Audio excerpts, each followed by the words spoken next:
నమస్తే అండి, welcome to last house channel.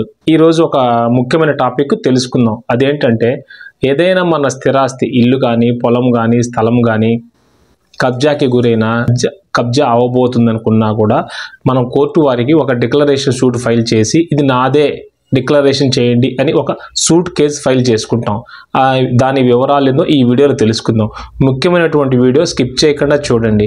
అందరికీ అవగాహన కలిగించాలని చేస్తున్నాను కనుక తప్పనిసరిగా లైక్ చేయండి, షేర్ చేయండి, సబ్స్క్రైబ్ చేయండి. మెయిన్ మెయిన్ అంశాల్లోకి ఇక వెళ్దాం. Let's move in to the video.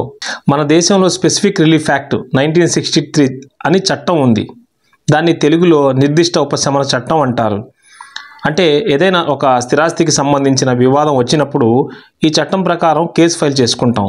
ఈ చట్టంలోని సెక్షన్ 34, 35 ప్రకారం కేసు ఫైల్ చేసుకోవచ్చు. అంటే ఏదైనా ఒక ఆస్తి అంటే స్థలం కానీ పొలం కానీ ఇమ్మూవబుల్ ప్రాపర్టీ అంటారు.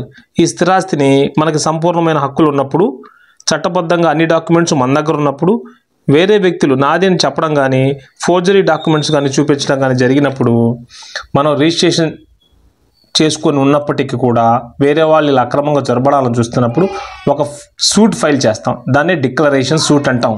ఉదాహరణకు మనం ఒక ప్రాపర్టీ ఒక వ్యక్తి దగ్గర కొన్నాం, మనకు అమ్మాడు, మనం తీసుకున్నాం, రిజిస్ట్రేషన్ చేయించుకున్నాం.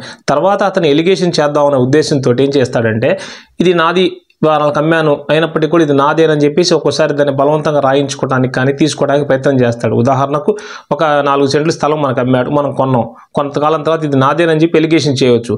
అటువంటి పరిస్థితుల్లో కూడా మనం ప్రూఫ్ డాక్యుమెంట్స్తో కోర్టులో డిక్లరేషన్ సూట్ ఫైల్ చేసి ఇది నాది అని సరైన ఎవిడెన్సెస్ డాక్యుమెంట్స్ మనం సబ్మిట్ చేస్తే కోర్టు వారు ఒక ఆర్డర్ ఇస్తారు. ఇది నీదే, ఎటువంటి కబ్జాకి గురి కాబడలేదు అనే విషయాన్ని తెలియజేస్తారు. టైటిల్ డిక్లరేషన్ అంటే ఆస్తిని నేనే హక్కుదారుడిని, ఓనర్ని అని చెప్పి డిక్లరేషన్ చేయమని కోర్టులో వేస్తాం.